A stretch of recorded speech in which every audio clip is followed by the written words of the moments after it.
I'm Jeanna Loves Christmas. Welcome back to the channel for Christmasing. This is also Christmaser University. I am your professor. And while I don't have a degree, well, I have a degree in cosmetology, I am well equipped to teach you what I'm going to teach you today, which is how to incorporate high-end holiday into high-end home design. My degree in cosmetology taught me how to make people beautiful. My life has taught me how to make things beautiful. I have been for decades, over 2 decades, simultaneously marrying high-end home design and holiday. And I'm going to show you how to do it today. This home was designed by my friend Stephanie Laney. She is high-end, she is so fabulous, and every single detail within this space is exquisite. There has been nothing left to the imagination except for when it came to holiday. So my job is to come in this space and take all of this and bring it to life for Christmas without saying, oh my gosh, the homeowner loves snowmen, because you can theme a tree. Lots of people theme trees. I can make you theme trees, any theme you want. You want a Grinch tree? I got you. But what we're doing is now coming into these spaces where people have spent a lot of money to make the space their own. They love this home, and inherently they're going to love what I do for them for Christmas because I didn't ask their opinion. They're not the queen of Christmas.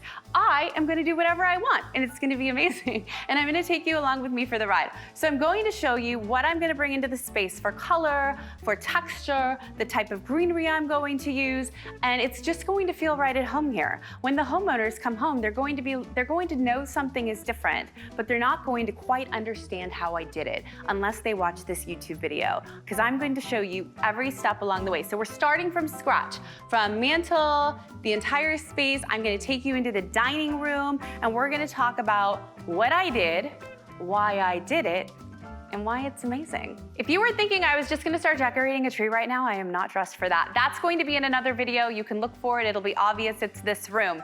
This is a design video. So let's talk about the design. And just like that, it's Christmas. My design, how did I come up with it? When I looked at this space, the lighting was what took me. Lighting serves as a halo to a space. So when you step into a new space and you're designing it, I always like to look up. I also always like to look up when I'm looking for some hard to find ornament or anything in high demand. You know where stores hide it? They hide it up top. You should always be looking up. And so the lighting really serves as this beautiful halo to the space. When I pulled together my palette for colors, this is what I was leaning on to find it. My tree, she's singing. My tree is filled with a color called oat milk. It's a little bougie, it's beautiful. It looks like champagne, but it's called oat milk. And my secondary tone for metallics was called cafe latte, also a little bougie. She's a light copper. These two tones pulled in color without having to pull in big Christmas color. They feel like a hug, and I do believe Christmas decor should feel like that. They also feel like they belong here, like they're just part of the furniture. My darker tones, I wanted to pull in something that weighted the space. These have a weight to them, these beautiful little furry little stools, and the lighting fixtures had a weight to them. So I wanted to pull in black, because this is my favorite neutral, but I didn't want to only pull in black. So I pulled in this gunmetal pearl. It really is gunmetal, and it's a pearl. So it gave me this deep, deep steel color, and it was like black, but at the same time, it really is soft. It's soft black, also on trend.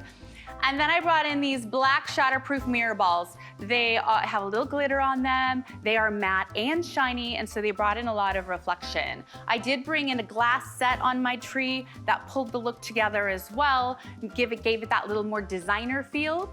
And then the picks I chose for this space are a gilded gold, antique. They are twinning with the lighting fixtures. Is it weird to add gold picks in a flocked tree? Yeah, I don't think so, not at all. I did add gifts to the bottom of the tree. I chose champagne nesting boxes. Why? Because they're so easy for storage. It creates a gorgeous perimeter around the tree, and I don't believe anything is finished in a Christmas tree form unless there's some sort of present underneath, even if all that's in it is a lot of my love and some beautiful, beautiful bows. It created this final look. And this tree, as soon as she was done and I looked over, she just belonged here. It started though with this palette, and the palette started with the metal fixtures within the room. I'm just leaning in. I'm not trying to create something different. I'm trying to take what was originally created and enhance it. I think I succeeded. I chose the 7.5-foot tree even though the room could easily accommodate a 9, because as you can see, there's a cornice box above the window treatment, and I didn't want the tree to feel cut off in any way whatsoever. So from any angle within this home, you see the tree without any sort of decapitation. When choosing my tree, I also chose a flocked tree. My flocked tree feels right at home with all of this creamy, beautiful furniture. She actually feels like a part of the furniture. She doesn't know she's not. She thinks she belongs here. Play along. Mantles. The amount of questions I get asked about mantles is, well, it's the same amount I get asked about why my hair is so shiny. There's just a whole lot of questions about mantles. There is no one-size-fits-all answer. Every single mantle is different. Just like every single room is different, every single Christmas tree is different, every single Christmaser is different. All mantles are different. This was the perfect mantle to do this video on because it presents a lot of issue that you have also. We have stone in the back. What should we do? Our mantle is slick and shiny and a command will not fit on it. What do? Our hearth is raised. All these different questions. Well, here are all your answers. So it had a lot of issue going on with, am I gonna put screws in it? No, it's temporary. We're not putting screws in it. And I don't think I need to anyway. You don't always have to drape the garland across. There's not always these moments. I'm going to do a lot of mantle videos for you this season because I know it's something we haven't really talked about yet. But I wanted to show you just this very simple way to tuck some beautiful pieces in. I tucked in sprays, I tucked in flock bases, I tucked in picks. I just tucked them. And by tucking them in, I created this beautiful little burst coming out of the artwork. Not much has changed here. This is one box full of product, but it completely transformed the mantle into Christmas. I incorporated my same antique gold beautiful picks that I have in the tree. And then I brought in the same ornaments. I created a short ball garland. I figured out what was already here. These gorgeous boxes were already here. I just opened one, have my garland trailing out. It's not even secure, but it's not going anywhere. And then I tucked in the same thing on this side. This took minutes. It was so easy. And it's supposed to be, and it's supposed to be fun. But I worked with what I had. I enhanced it. When it's gone, they're going to miss it. But when they see it, they're gonna love it.